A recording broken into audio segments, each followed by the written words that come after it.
Welcome everybody here to day 3 of the FACEIT Dota 2 Invitational. I'm TobiWan here with Purge as we are here grand final time, Purge. It's finally Grand time. final. It was only a couple days of matches, but some amazing games have been played.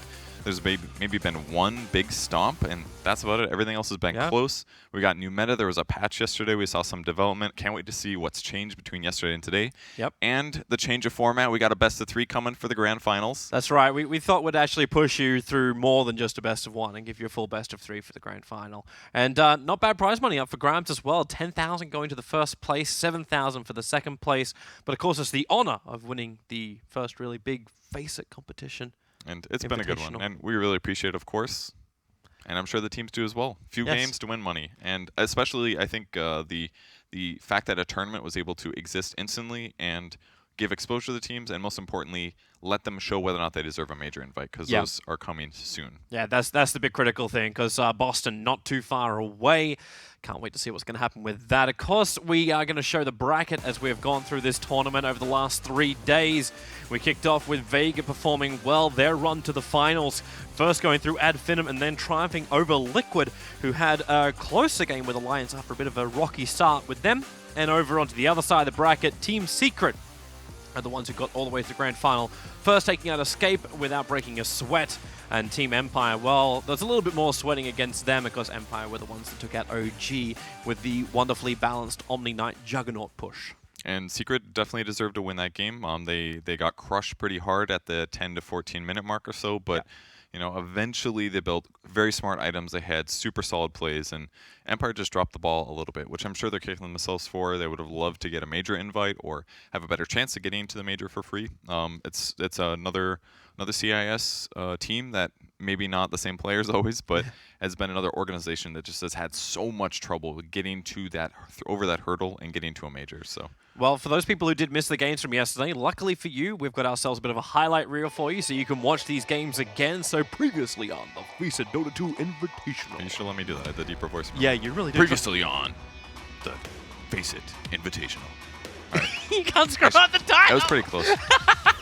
I almost said FACEIT Dota 2 Invitational. You're right. Your voice definitely suits it well. These guys can morph my voice to make it sound better. Yeah, you have to learn how to do that really messed up voice thing. There was some overdiving there from Kuro. He ends up feeding first blood in this game versus Vega, but as a whole, their laning stage went really well. But the problem was that Miracle died so many times mid due to Wind Ranger plus Drow Aura plus the roam from Doom here, and this was like the 3rd time Miracle went down. 2 TPs here, especially the crucial one, Vengeful Spear rotating just after he had done a nice rotation headed to top lane, and then this delayed his level 6, and him going down here in addition to the axe afterwards. Yeah, all 3 so much momentum. Not a single support actually TPing into this one. You might have thought like, oh, it's the Vengeful Spirit TPing in, but he was run as a core in that game. Great point. This really was the tale of everything. Miracle gets shackled, heavy amounts of damage, and support either doesn't come or just can't get there in time. It was a very, very rough game for the OD.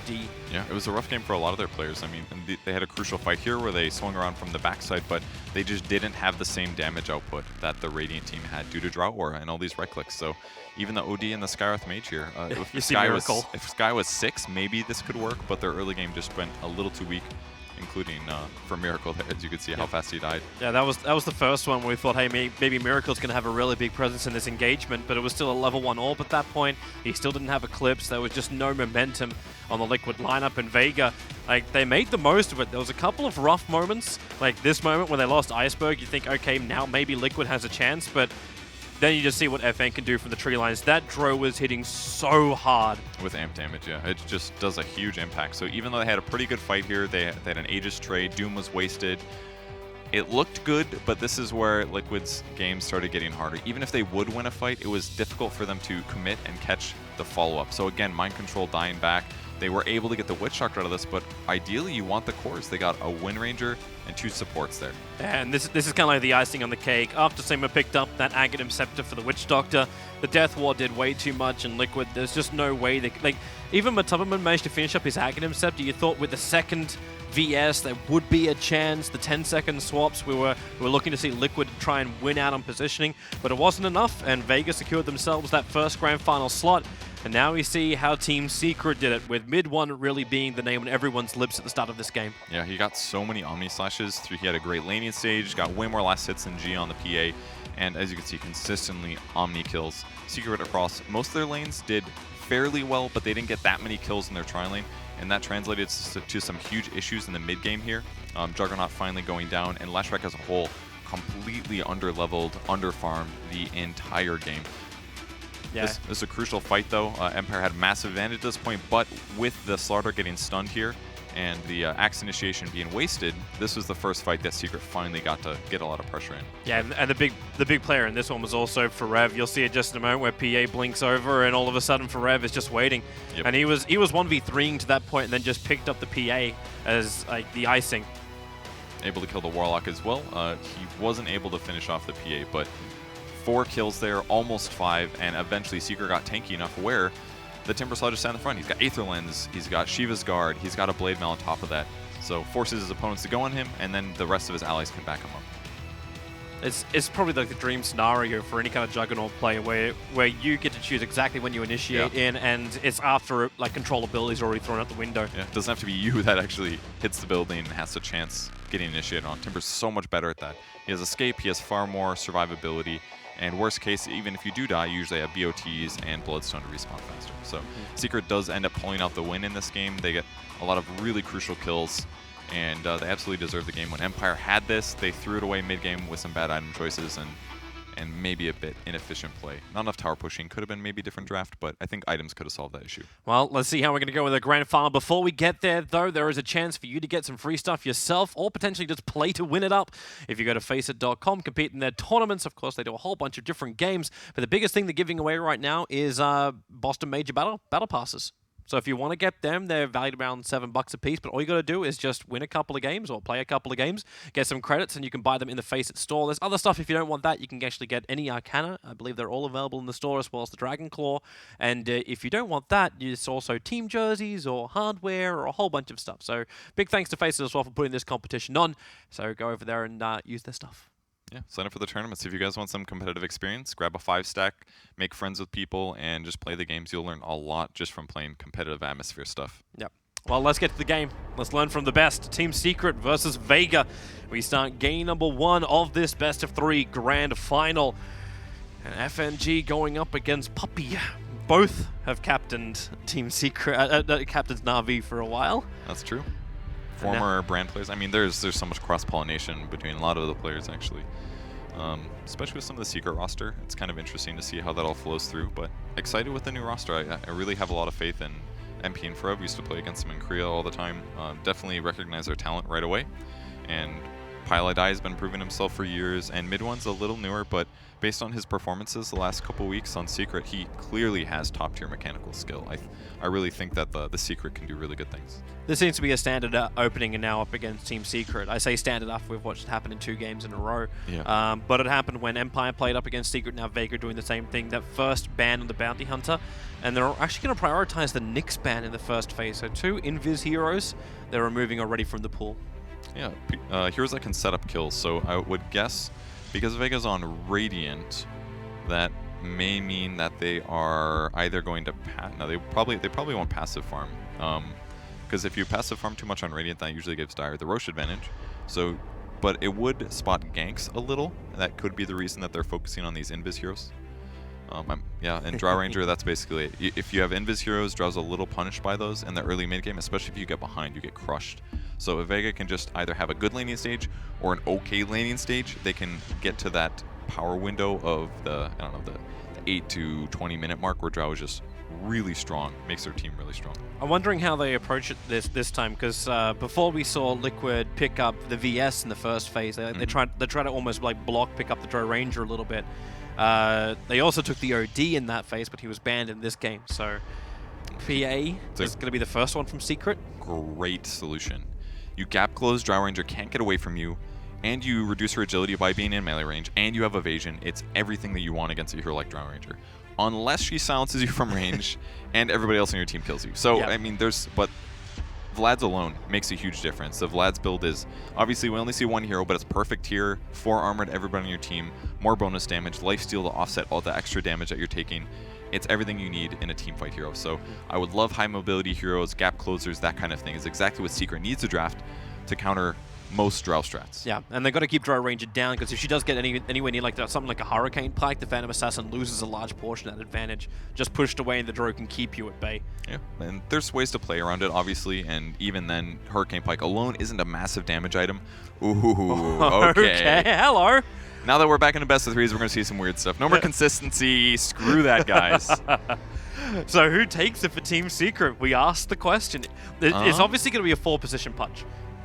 Most likely, yeah, unless sure. you're going to run a 3-position, but... even that is iffy, and at that point you're probably dual laning anyways, so it's like, is it really 3-position? I think Pudge is in a great place right now. He's really fun to play. Before you kind of had to play him in a core role, but now you can definitely play support. You still have a very good range hook. You have great roaming potential, and an Oracle is going to make this a little iffy. You can Fate's Edict whoever he hooks, if you're within range, that is, and prevent the magic damage. So it could work quite well in lane versus Pudge. That's the challenge, right? It's actually going to be the range for the Oracle. How do you keep up? Pudge is going to hook someone so far out of position. Don't get hooked. That's all. That's a better way, but you're going to need vision to avoid that. Yeah, I mean, it's honestly a very, very early Pudge pick. Like, if anybody gets hooked, Drow could silence, Oracle can ulti them, can Fate's Edict them. Normally you grab Pudge when you know that you have a reliable save. Like, if somebody if you're against a Faceless Void and you know, oh, he gets chronoed, I'm going to hook him right out. Or somebody's going to get chain stunned from a Yules, you hook him out. That's the kind of stuff that Pudge counters.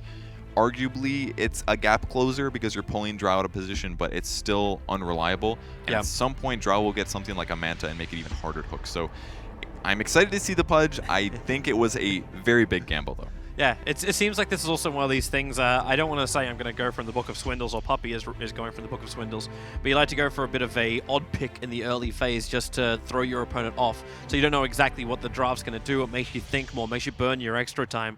Like, Secret already knew what they're going to do. They banned the Wind Ranger. They're taking away the combo that Vega used yesterday.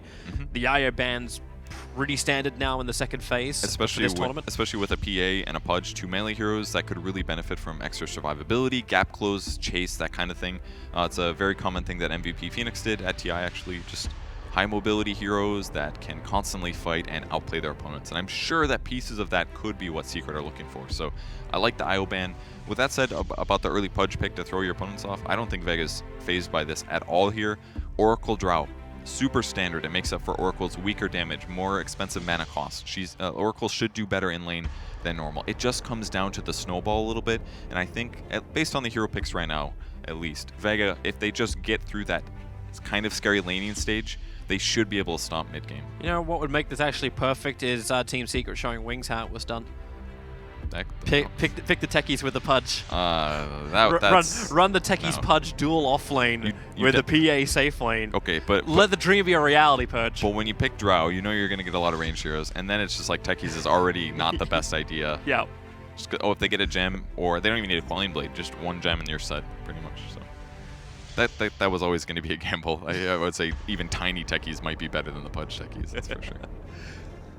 Team Secret is now up to them for their choice. They're still going up against an Oracle, so just straight up burst damage might not be the greatest way to go. You've got enough gap closes on the draw, so how do they fill out their lanes? If you've got a roaming Pudge, well, if we just assume it's a roaming Pudge, how do you fill the rest? With this talking about roaming, maybe. I think it's going to be Pylite Pudge. Now, something that Pylite in the past has done historically, I don't know if he was on Secret at the time or Cloud9, but there was a small period where he would consistently pick Tiny and do support Tiny and do that kind of bullshit, pull out the large camp, throw it to your wave, and then do a side pull on the mid lane. You think he's going to do the same thing with a hook? You can always, that's still in the game, people just kind of stop doing it, but it's always there. The reality is that Pudge usually just needs level 2 to start moving around the map, and they'd rather gank, but you could probably just sit mid and do that repeatedly and really gimp your opponent mid, and that's definitely possible. What stops you from doing that as like a 3rd position Pudge? Like, we see a lot of offlaners pick up Iron Talon doing that. What if he just starts doing the pull and then he always got the farm onto the tower? Then your carry pushes and the enemy supports can do whatever they want and get maximum value. So if your off lane just goes to jungle, what your supports should do is get either maximum efficiency for themselves with lots of levels, or they should just crap on the safe lane or the mid lane of the enemy team. Gank the mid a lot. That's why being in the off lanes and taking a lot of damage is sometimes good, because then you know the supports are there and not ganking your mid hero. So yeah, you can do it. It's always there. It's the same as, yeah, that's why you can just AFK Legion farm for 10 minutes. But if your opponents are not idiots, they will get something out of that, or pressure you, or pick a roaming Riki to steal your experience. Well, no idiots allowed in this game. The Doom is coming back for Vega. They did it in combination with the Wind Ranger in the mid. They did run a 4-position Doom Vega in their game yesterday. It was really effective against the mid, although they don't know who the secret mid is yet. Could be PA, could even be Pudge, who knows. But roaming Doom still very effective. High HP, high regen. The only thing he's super weak to, perhaps, is physical damage, which Secret has a good amount of right now with PA. So it could work. With that said, Doom is also very effective against PA. Now, PA does do damage with right clicks, but the biggest value about her in the early mid game is the fact that her Stifling Dagger and her Blink Strike cooldown are very low. That's the build. You have to be able to make up for your lack of farm potential by having ultra mobility in fights and the steroid skill of 100 attack speed out of Blink Strike. That's what you have to abuse. If you Doom him, it's a lot harder to get that damage out.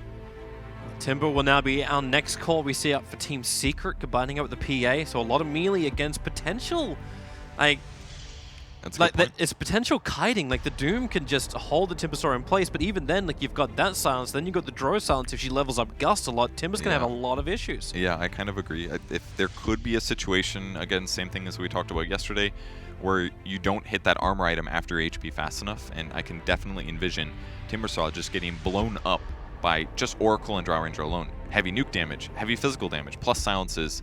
That's a dead hero in a lot of cases. Now, again, Pudge. Sit him behind that, sit him far enough back. Whoever gets doomed, hook him out. But they didn't plan for this. The Pudge was right there after the Drow pick. But they have some solutions. The bat is also going to be hard. Now Timbersaw doesn't have an easy 1v1. That's a very nice thing that Vega waited this long for the bat for that reason. Like, Timber can win that lane, but I would say Bat Riders are definitely better pre-6. That's a huge advantage. But after 6, Timber can definitely get some kills. So you're looking to see Timber and Bat Rider in the same lane? Not necessarily. It just allows Vega the potential to do that if they want to, depending on how the rest of the lanes splash out. Well, it does make a lot of sense that Vega would just push the Bat Rider to the off lane. Like the other option is they throw him in the mid, but against PA, I wouldn't do that. Yeah. The question is also then, where does the PA go? Like, do you put the PA in the mid, or do you secure her the farm on the safe lane? Is there an advantage to either? I don't know if she needs a guarantee. I mean, PAs, if they get aggro tri-laned, she's definitely a weak carry hero at level 1, level 2. So there's issues there, but in terms of guaranteeing her farm, I think she's mostly fine, usually. Yep. But if she dies too much, yeah, it's not good at all. I'll Invoker. That'll be the last one for Vega, so it will be a 4-position Doom locked in. 3 Bat Rider, 1 Drow, and the 2 Invoker. So I would expect PA versus Invoker mid. It's a decent matchup. Invoker has very low armor recently, kind of similar to the PL versus Invoker matchup. You just hit him, and you trade well. With evasion on top of that and a poor man's shield, I think that should be okay for PA. With the Invoker, is it worthwhile going Quaswex for like looking for the burn on the Timbersaw, knowing that Drows can't sort of offset you? Or do you go all out damage with the Exort? You almost never go for Quaswex, but I always look at him like, this looks like a really good Quaswex, but you never expect it. Like, you're right, very low mana pools, but there is still a keeper. Does mana drain, is that really effective against PA? I would say no. Like, she's going to have bottle, maybe a magic stick, because there's a Bat Rider, and they have a Coddle. I would say he still goes damage. You still go Exhort. Let your Bat Rider go around lassoing, throw the Sunstrike down. That's a kill. I think he still goes Exhort this game, definitely. So rely on your teammates to actually do the work. Lifestealer was the last pick up by Team Secret. We didn't even touch on him at all. Do you think that's going to be, like, are we looking at combos? Is this meant to be a rotation kind of thing? Or is this just that we need a really, really strong safe laner who's going to have that immunity? You don't have your Juggernaut in this case, it's going to be the Lifestealer. I mean, Rage is useful, but I don't think that's what it's about. It's, again, about gap closing. You need somebody that will help the PA get on top of their opponents and do the damage. And that's definitely what Lifestealer can do. And he has a really easy way to do that early. He can infest PA. And then as soon as she jumps in, that's a dead hero. Assuming they don't TP. Oh, Sioma's just going to die here. Oh, maybe. He's got support coming over the hill. Puppy's going to see it thanks to the Observer Ward and Sentry he put down. So Puppy locked in position. FN, the Cold Snap, the timing. FNG's moving over. Mid one, jumps forward, going into Seema. Puppy's going to deny himself. The Illuminate hits on the back lines, but in comes for Rev. He'll get the spin off. First Blood goes the way of the Timbersaw. And it's Secret who are now trying to force Vega off the lane, but now Mag will also come and join the fight. Sticky Napalm to start with, slow him down, increase that damage, and Cold Snap's back up again. So for Rev, he won't survive this one. More Illuminate spam from behind, but it will be a 1-1. First Blood did go the way of Team Secret. Easily worth it for Secret there. With Puppy suiciding, he lost almost nothing. I don't know if he wasted a clarity or what, but... And Rev bought out before he died. He bought a Quelling Blade, and a TP. And the lane hasn't even spawned yet. Like, it just got him a free Quelling Blade. He gets a bit of experience. Mag? Oh! He wanted to come for the room, but MP just walked up to it. One more little strike if they've got it, but they don't have it. 44 HP. Batrider will have to retreat. Invoker is still going to be a bounty for each team. He did grab Quas, of course, for the cold snap. Absolutely worth it, because they thought they would get the kill. I think he may still go Exort. We'll see. We'll see what he does with this skill build here. Back to the top lane MP. Lifestealer will just farm, and that should be straightforward. It's kind of funny. You're talking about like Pylai Dai actually being on the Pudge from previous times, but this time we have Puppey. It'll be interesting to see how the playstyle adjusts, basically. Puppey will probably just... I mean, if he gets on top of the Invoker or gets behind him and the PA's there with Dagger and maybe an Orb of Venom, it should be a kill. Oh, that's going to be painful for FN. Yeah. Pylai Dai playing in what I like to refer to as the Jimmy spot. Yeah, basically. The Jimmy spot has more entrances than it used to, but I kind of like this kind of pressure, and I think that's maybe one mistake a lot of Caudle players do. They just stand in the lane and then they blast. But just a little bit of tricky stuff like that can really start you off on some good regen trades, that is. At least it bounces out the lanes for Team Secret. Mid one, as well as Iceberg. They get to go head-to-head in the mid. It's probably going to get a little bit more difficult for mid one, but with the Cross Wex build, there's not at least Forge Spirits to harass mid one out of the lane, but FNG kind of does that. And again, he got that Pack Wolf aura. Yeah. It's the same thing he got yesterday. With that said, he did stack it first, so he wasn't ultra lucky. He was just a little lucky. It's like 2 out of 4 chances of getting mid that one. That cold snap. There goes dead? your tornado. It actually reached him mid one. Is he going to survive? Back behind the tower, he strikes forward, realizing he was practically dead anyway. And that is a Quas Wex. That's 2 points in Wex there. Maybe not expected from his opponent due to the fact that he did get cold snap for the kill, but that's a huge kill. You got to give a little bit more respect right there to Pylai Dai. Doom denies himself up, but Forev's going to find that kill.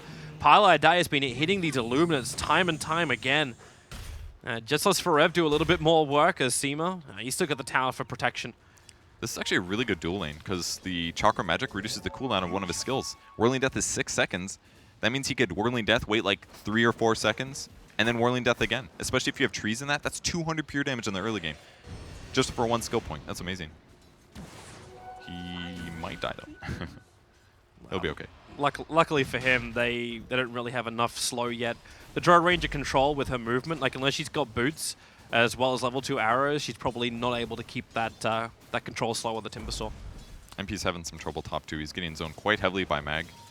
He is still farming better, but he's got to be careful here. With Rage, he can almost always survive. It'll give him a reset on Napalm, but Secret brought support to the bottom lane. They just, I believe, de-watered the Observer Ward that was down there. So right now, Vega should have no idea that the Pudge... Okay, now they definitely know. FNG, he gets hooked up. There goes your Rot. Your Illumina's coming out from Pylai Dai. Hits perfectly. And the Doom rotation not working out for Vega. As Secret preemptively moving down the Pudge. Yeah, it's a little tough. Like, the Doom in the previous time that they played it was just pressuring mid constantly, but against a PA, it's a lot harder. Very mobile hero, can slow from range, can blink strike. Oh, he's going to go mid this time, though. Yeah, but mid one, he's got a creep wave to jump out to. That was so lucky. If he got hit by the Infernal Blade there, he might just die, but he got lucky. 20% evasion. FNG is having a little trouble hitting the mark, and it's basically because Timbersaw is hard to kill. The Pudge does a massive amount of damage if he hooks, because you can rot all the way until you suicide, basically. Puppey's getting stuff done, basically. It's kind of also fun to watch Puppey's positioning. Like, he just commits suicide at the moment, but he's been fighting in from around side the Radiant jungle, and the Observer Wards, which are down from Vega, you got one on the dire side of the mid-river, you got another one up in the top, blocking up the camp. So it works when Pudge is playing behind the heroes, but instead Puppey is moving in from the Radiant side of the attack. Yeah. MP doing his best to kill Mag. He got low, but Firefly to the top of the cliff, and no issues there. Still underfarmed, but he is getting levels. Could transition him into the jungle, but if Secret continues to pressure like this, it's going to be really hard for Vega. I mean, Drow Ranger has only 12 last hits at 4 minutes here, completely getting outfarmed by 3 of Secret's cores, and being pressured in the lane. He's out of regen already now. Yeah, if he can stick around here long enough and hit level 6, then you can normally play catch-up quite easily on the Drow, because that's when you get your money back from your towers, but... Right now, Seema's having to hug him, so getting that quick level 6 is really difficult. Yeah, the forcing the support to be next to you constantly so you don't die is a massive impact.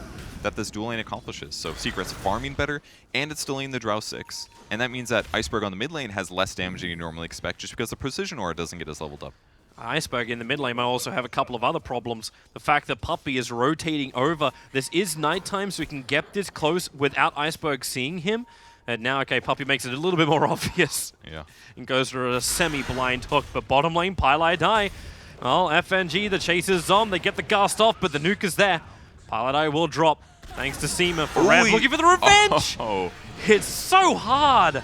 I didn't know if he was going to get that. I thought the Timber Chain would hit one of those 8 trees in his way, but he did get the damage. Pudge is coming down too. Seema, he may not be ready for this one. Puppey, he's got the movement speed with the haste, so he can just rot his way through this one. Hook Seema back in again. Pudge will find the kill, even though Forev helps with a whirling death. You know, pure damage from Meat Hook makes all the difference there. Fate's Edict wasn't enough to stop it, and Puppey's roam has been super effective. He's got 2 deaths, but both have been suicides, so really he's 1-0 and 2 at the moment. Huge impacts coming from him, and basically every lane is scared. Iceberg is always worried every time the dagger comes out. Is the hook going to land? Maybe not this time because Pudge was just bottom, but makes the lane harder. They're not as able to get as many last hits because they don't feel comfortable being in an aggressive position. They're going to fight for the top rune. Iceberg's moving up for a mid one in a good, like, feeling like he can go for this. The Illuminate's going to fly out thanks to the Tornado, interrupting Pylai die a little bit earlier, but they already found the kill on the Invoker. FNG, the Infernal Blade, is going to wear off this effect now. Mid one even gets a crit on the Stifling Dagger. But there's no follow-up here. They've already got what they want. They kill off the mid laner. They get back to the lane and farm up. Their rotations have just been amazing on Secret. All cores sit, and the supports are rotating perfectly. Occasionally, you do want to rotate a core. Oh, sure Seema. They smoked. Puppey, if he lands this hook, then Seema should potentially die here. There's no rune that's going to save him from a Puppey. Okay, the Illuminate's off target. Now they drag him back in range of the rot. Pylai die getting nuked. He's trying to play the Fog of War around the tree line. Can't do it. Ooh, so Seema making his break towards Roshan. He wants to reach him and deny himself up, but it won't happen. It'll end up being a 1-for-1 trade-off. But that was a smoke usage as well from Team Secret. I think that's still okay, though, because the support's dead now. That means Drow Ranger's probably going to back off. He's in base. It's 7 minutes in. Drow just hit level 5, and she's only got 20 CS. This is a massive advantage for Secret. Like, limiting his offensive potential does everything. And pretty soon here, Lifestealer is going to start participating in some of these ganks. It's kind of great that you mentioned him. Like, Lifestealer, we haven't felt any real presence from him just yet. Like, MP rotates off the lane, and Dro actually goes to his lane. Yeah. I've seen the impact of his last hit, so he's 49 at 7 minutes. I don't even think he's missed a last hit. I'm sure he has because he's against a Bat Rider. Once in a while you have to back up, but man, it's been a perfect game for MP so far. FNG was waiting on that top lane. Looks like the movement up. Gank mid as well in mid one, but he should be fine. Yeah, MP scattered it out. He's still going to open wounds as well as Infest with the movement in from Puppey. They're going to find that hook, drag the Drow Ranger in. FNG wants to try and fight this one with the Infernal Blade on Puppey. He's going to be low, can't deny himself up, however, thanks to the damage that was there. It is the Drow killing off the Pudge before Lifestealer takes his life. Yeah, Small upside, you get the experience for the Drow. Yeah, I think it was okay for Vega there. Any experience that the Drow gets is going to be worth it. She's almost level 6, like only 30 points shy of it. Yeah, if she would have hit 6 there, I would have been like absolutely worth it, but still level 5, and they lose their safe lane. That's not the position. And they lose Mag. The Chakram thrown out as Pylai Dai wants to try and help him go in again. Chakra up on Forev. Forev's just doing so well. I mean, he played Timbersaw and he absolutely wrecked last game as well. Guy's consistently been one of the best mechanical players in the world. Always been on top leaderboards, even in China, playing with lag delay from Korea or whatever place they were living at the time. He's making it work too. I love how the only way Vega believe they can, like, they just got to buff the drop to level 6. She now hits it, but they put her into the jungle. It's like, just get your level 6, because the Invoker needs this. He's going Course Wax. He needs to have that amplification of damage, which now he does, sitting at 68 plus 57. It helps, but it only does so much. Like, this is the I'm really poor on Drow. You buy Tango and you jungle with it. Oh, the Tornado. Here they go again with the hold, mid one. Oh, the hook up. Puppey is there for the save. They try to throw the nuke and ends up healing up mid one even more. Yeah. And Pudge justifies his value again. He's under-leveled now, level 4 at 9 minutes, but I don't think that matters. He probably won't get a channeled ulti anyways. He's got what he needs, Tranquil Soul Ring. He can cast all the hooks. He can stack camps. He can even jungle them occasionally. You know what this reminds me of? It reminds me of like the roaming Earthshaker days. Yeah, like I would agree. always there. Like the fissure would be a block save. In this case, it's, I guess, a pull save out with the hook. Pi's pretty dead bottom, I think. Yeah. He doesn't even have mana leak, so there's actually nothing he can do. He spent all of his money. Like maybe he can buy an extra TP scroll with the 50 gold he's sitting on. That's exactly what he does. But he's got his Trunkle Boots on the Keeper of the Light, so his sustain should be really quite good from now. I'm quite unsure about Oracle stealing that kill. I really feel that could have been more gold going to Batrider for a faster Blink Dagger, but what does Oracle need? I guess he kind of needs Arcane Boots because of the mana cost increase, but surely Blink Dagger would get you more gold in the long run. That felt like a bit of a steal. MP's got Armlet as well in the top lane, 1 kill on him. Doom is under leveled, level 5. If he gets on top of Doom, Doom dies, 100%. As if Doom has no extra support to TP in for the moment. Vega. Okay, yeah, they're going to be too late. Puppy's already moving in. There goes your Stifling Dagger, saw him up, hook him into the tree line. And then no support will come, so more optimistic from FNG, thinking he can do anything about that tier 1 tower. This draft is so cool, actually. Just all it takes to make Pudge good in this game is to have a PA in it. Because you have a 6-second cooldown, 100% slow ability, that gives you the easiest hooks ever, or 50% sorry. But it's still a massive slow in the early game. Just 1 dagger, let him hook, you get all this bonus damage, and they're out of position. It's just fantastic.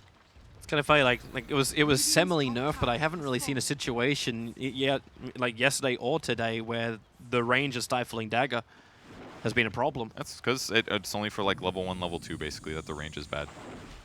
After that, it's around where it used to be. So it's just a nerf to early game PA roaming, pretty much. You could probably still make it work. You just have to be closer to cast in the first place. Pylai Die starting the recall. They're going on FN.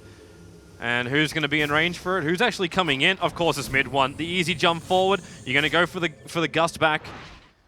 There was no other stun that was going to affect him, so FN's TP out was always going to be successful. Yeah, I don't think anybody would have worked. Maybe Pudge if he dodged the silence, but a little scary.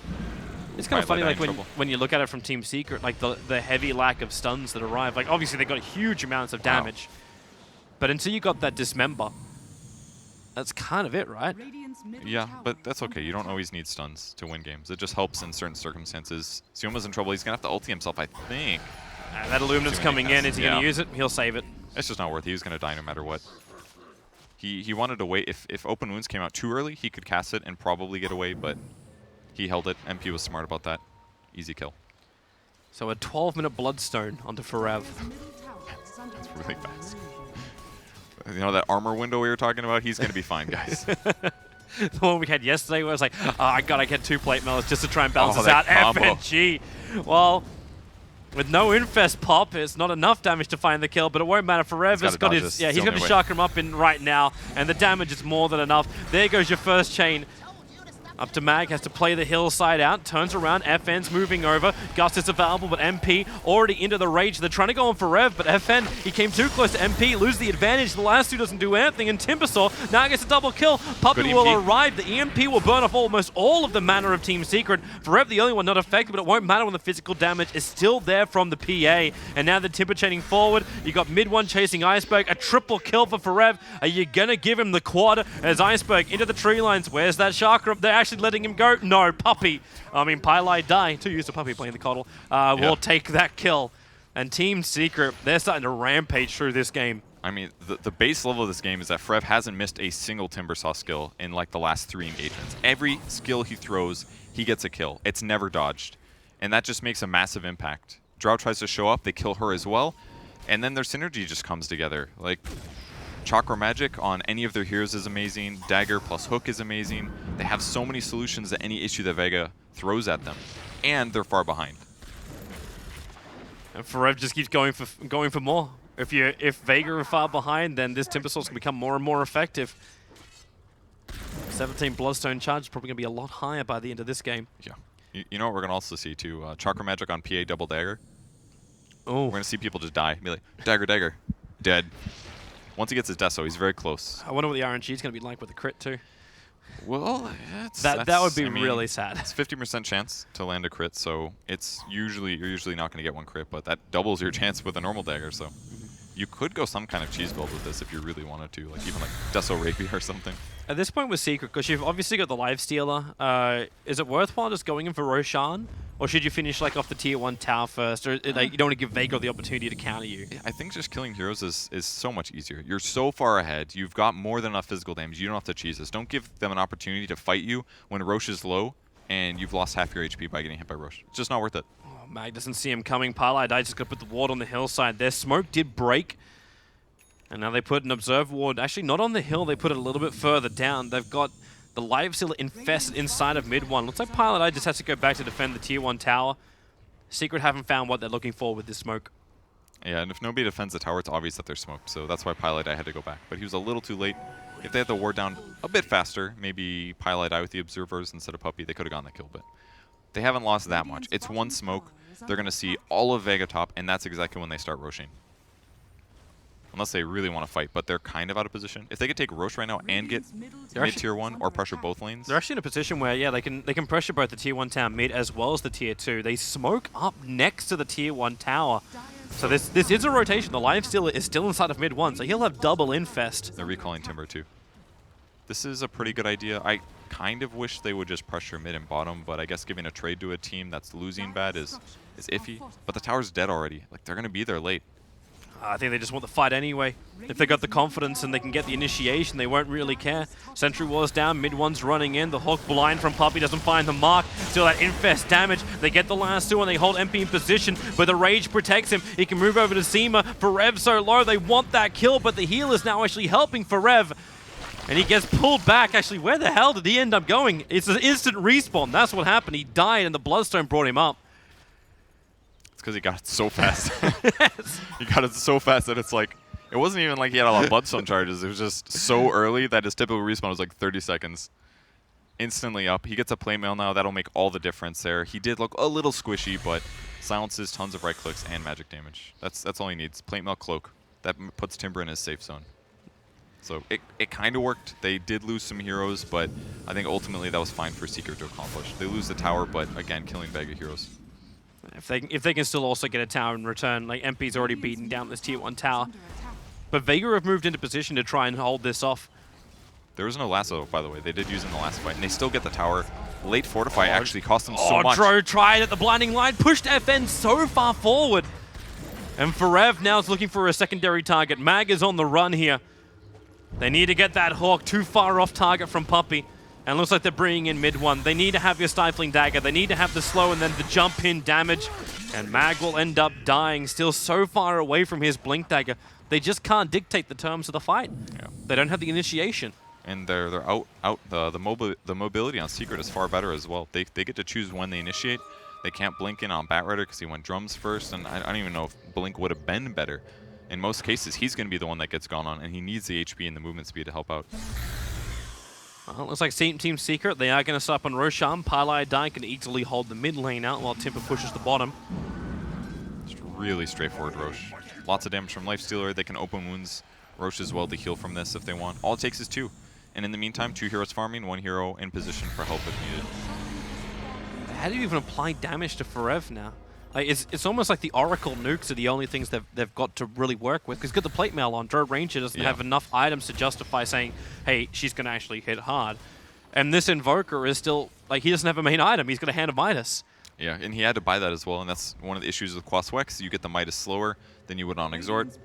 And you're not able to also contribute to the map globally while just AFK farming. So this is the build he had to do to guarantee that he could be relevant late game, especially because their early game was good. Because if you just say, well, I'll just rush a Orchid and try to win the game there, as soon as they get BKB, your item's worthless, and you've lost. You're not going to catch up and farm. So how do you build now if you're the Invoker? Like, is it just like the straight-up Aghanim Scepter and... He's picked up a drum first, so that gives them some teamfight mobility. I actually like that idea that they need to buy aura items, and they need to win team fights. And there's gold advantage on Secret, so they need to grab items that'll be good for them. They got an opportunity. Forev, the Tornado, the Cold Snap will be there. Hold him in position long enough for the EMP burn to do his work, plus the Doom. Team Secret, they're coming up in big force. The hook out. Forev so far away. He had 20 reactive armor charts up too, so the regeneration was unbelievable. And FNG cannot TP out. Puppey's there for the Dismember, so they saved their Timbersaw. I think he actually gets that kill if he tornadoes there, but it missed. It just simply missed. It would have done. It's because he chained forward. The tornado was like just after. Exactly. The same time that he tried to tornado, Frev also did the timber chain down, and it would have done about 350 magic reduced down to 280. Oh, Pylai die. He managed to just get the recall. Mag thought he had an easy kill on Pylai die, but mid one gets pulled in. Mid one not actually that healthy. As you start to see the hook from Poppy arrive at the last moment. Who needs the stun? I was going to say you're going to see the bigger effect of the new flame break where it doesn't do the stun, it does the damage, but okay. Hook definitely does, especially if you kill him with it. He was absolutely fine there. Little low on mana, but again, he's got a Soul Ring Tranquil. Just the easy build up here. And Puppy's doing super well this game. Everybody on Secret is doing super well. Nobody's having a bad game. They're completely controlling the map, and it's just going to scale more and more in their advantage.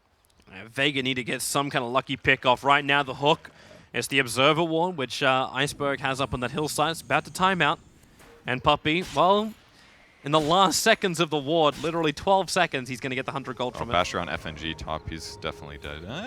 Supports there, Tornado, they wait the rage out, and with the gust, the EMP is going to burn him out. You got the Fortune's End slowing him down too, but mid one just jumps in. He's ripping apart FNG. You've lost the Doom, but you did get the Life Stealer in return. Seema will also go down. That False Promise will not save him from the amount of damage which has been dealt to him. So it's a double kill for mid one. Pretty good for Vega. I wouldn't be surprised if they get gold from that one, but they're going to lose the tower as well, and that's just not going to be worth it. A good kill on MP. Thought he'd get the Doom. Doom's a little too tanky, though.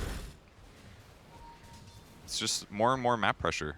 Like, Vega has so much trouble getting kills. That was the ideal circumstance. Solo hero that felt not so again. ahead. Another hook onto Mag in the middle of the Shark Room, and he's mana leak to boot. Pylai die will take the kill. It just keeps piling and piling more and more gold and experience advantage, and they still have Aegis, so PA has no chance of dying anytime soon. 3k gold in her bank. I think she just gets like a BKB next and just jumps on the Drow Ranger every fight. Maybe Vlad's. We'll see. Just jumps on the Drow anyway. Doom is at the point where he's dooming up a Purge. Not the greatest target in the world, especially when you're now mana lost everything. Iceberg kicks in. They hit the tornado, but again, Puppy will survive. The Aegis will now trigger, but they go for more kills. They don't see Iceberg Team Secret, thanks to the Ghost Walk. But they're still finding pickoff after pickoff, plus taking buildings at the same time. They just can't stand up to anything. The Vlad's helps, but Doom just got blown up from half HP with a crit. Same deal for Oracle. He's having trouble staying alive, and Invoker's just not doing enough damage. They never got to that stage where Tornado EMP would have been good. I think Coddle is actually doing more damage, and he'll do even more soon. He's almost finished up his Aghanim Scepter. Yeah. Like 300 gold till an Ags on Coddle, and we're only 22 minutes into the game. And his levels are great too. He's level 11 now at 22 minutes. Especially getting into that 11 to 16 mark on Coddle does everything. More mana, more nukes, more effective mana leak from farther away. I was actually wondering with the Ags coming so quickly for Pylai die if it was worth him skipping the second point in his ultimate. No, not. It still does buff the level of Blinding Light and Recall. So faster Recall, lower cooldown Blinding Light. So it's you can delay it if you want to, yeah. But usually I think it's justified getting 2 points once you have Eggs. I really like Blinding Light though. That's just me. I kind of like mana leak, so I'm fine either way. Yeah, cast range can be nice. At 2 points of mana leak, I would do it for, but maybe not 3.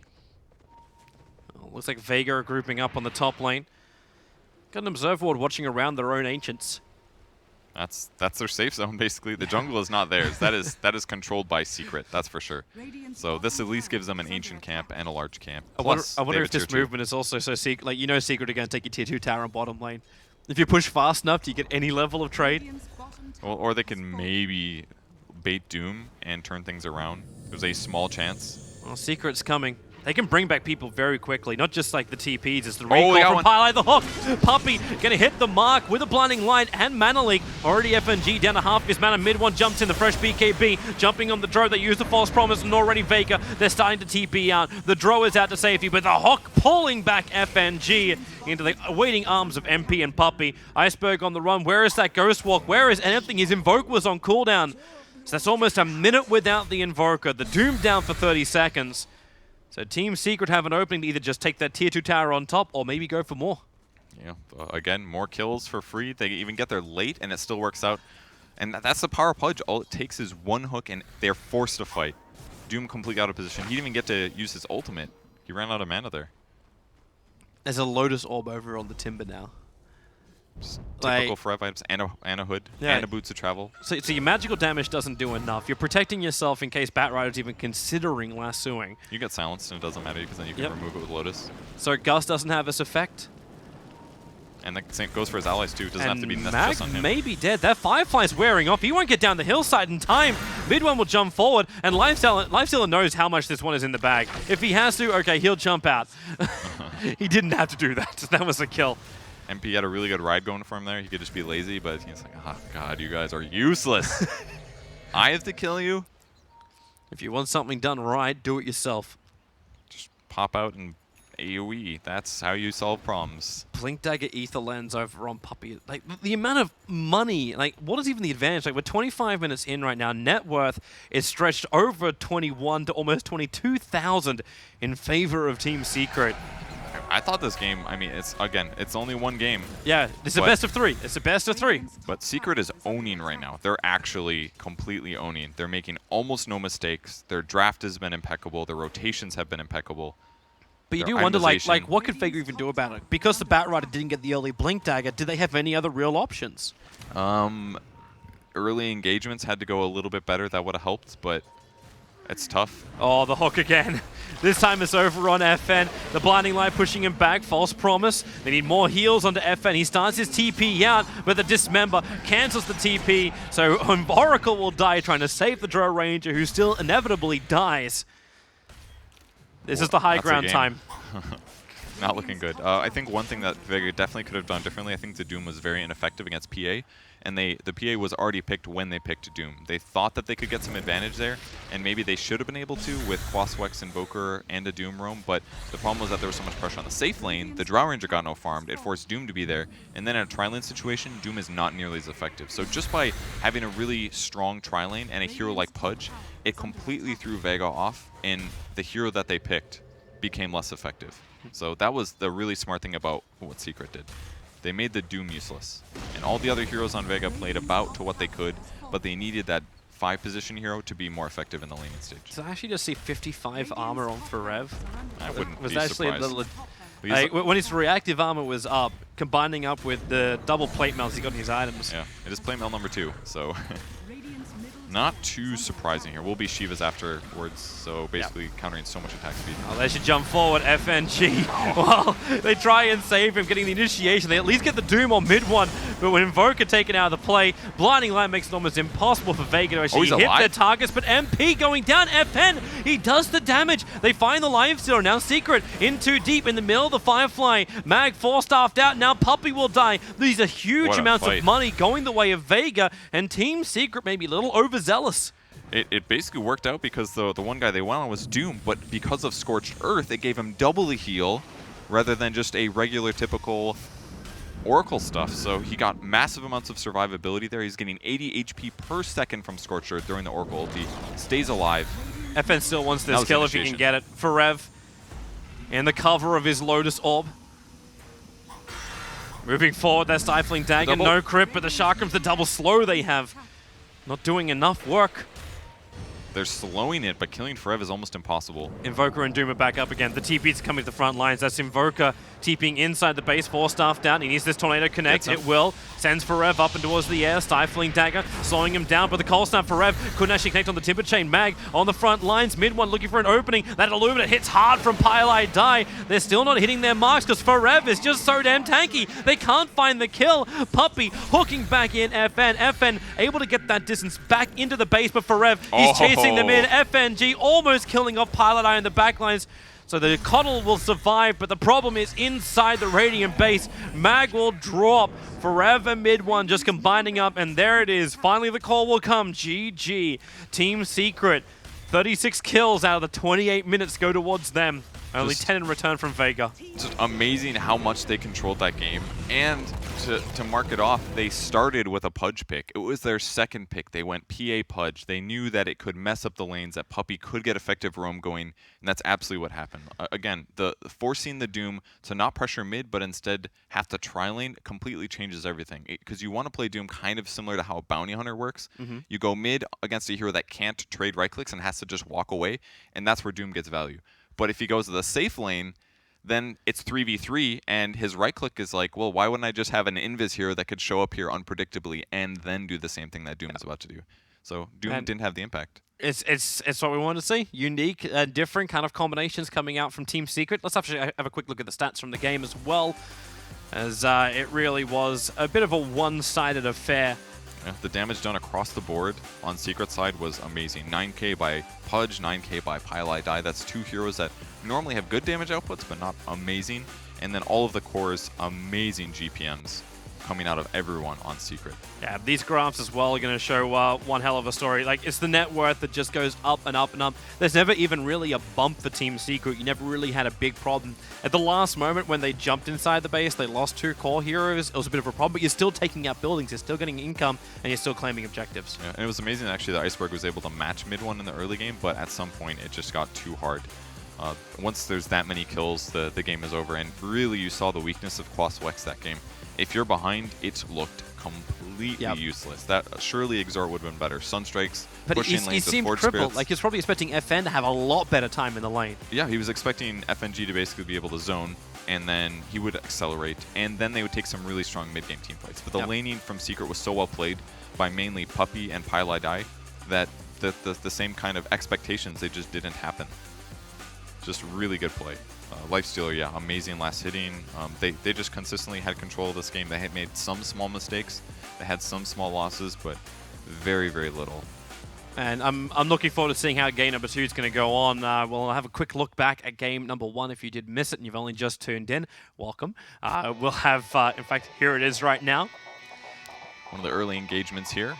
Pile Die does end up falling, but there was a lot of kills that happened before that gave Secret a huge advantage. That was an amazing kill by Forev, helping to shut down his capabilities. Such a simple combo too. Like, you were mentioning it during the cast, the fact you have both the Timber and the Coddle, so much early pressure with Chakra. Way more mana than you normally have as Timber, and more damage as well. If you don't know where the blast could come from, it could be more effective. FN finally rotated out of his lane because it was so tough, but then Puppy shows up again. He dies first there, but again, another death for the carry. It seems like Puppy, he knew the understanding what had to be sacrificed, basically. Yeah, he comes in, I get the hook, it works, then able to combo very easily with Stifling Dagger when MP joins the fights. They did finally set up a gank here on Timber, but with the Tornado missing at the start of this, Fred was just far enough away to get to the Puppy hook. That would have been a crucial kill that Vega needed, but they weren't able to get it. And then you still lose FNG. Yep. That kind of stuff absolutely changes the whole game. And even Mag, very pressured in lane. It's tough to play Batrider against a hero like PA for those reasons. He can always gap close if you're a little out of position. And it just felt like a non-factor. Like, it's kind of sad that we watched 2 hero kills of Mag when we bring him up, but he had nowhere to move. Like, what are you going to do? You're not going to go into the Radiant jungle and start stacking to farm because you don't own that. Yeah, but like we said in the draft, the reason they picked Batrider is probably to give them the potential of doing that Timber Batrider 1v1. It didn't end up happening. It was a dueling, no, I'm sorry, it was Batrider versus Lifestealer, a more even trade. And then they had to do the tri-lane. And the tri-lane was really where Secret got a lot of their advantage with Timber. This is the only little hiccup from Team Secret when they went in so hard, where this would have been a lot of confidence too. Like, Puppy hit the magical hook to grab the Invoker out. They were able to deal with him. They were able to deal with the Doom. And then FM, the one guy which, we both hey, he's actually still alive at that point. Team Secret, they also got the wake-up call from that. But it just doesn't do enough, really. Every fight after that was a massive gold advantage coming for Secret. Even when they did finally go on somebody, they had lots of things to cover them. Blink Daggers, allies, tons of damage output. And Doom, at some point, isn't effective at disabling a hero. He's not even really... Dooming a Timber is great, maybe, but past that, his hero just stopped being useful. Yeah. Frev did what he does best, buy tanky items and stand there. He used to do this on Tidehunter as well. He would just not buy Blink Dagger. He was one of the first players to not buy. He would max Kraken Shell in his lane. He would just go Mech, Shiva's Guard, Tranquil Boots, Wand, stand there. Advantage of doing that on a Timber, so you actually have a repositioner. You've got that ability to jump forward or slow them up. So it was terrific play by Team Secret. Game number 2 will be coming up just shortly, but of course, while you've got your time, jump over to FACEIT.com, get yourself involved. You can get yourself some battle passes if you want to use your currency to do that. Team jerseys, canners, a whole bunch of different things. So go get yourself involved over at the FACEIT stuff because they are the ones who are running up this competition. And of course, we'll be back to see maybe the end of it, or maybe we'll have the privilege of a third game between Vega and Team Secret. They'll be coming up after this very short break.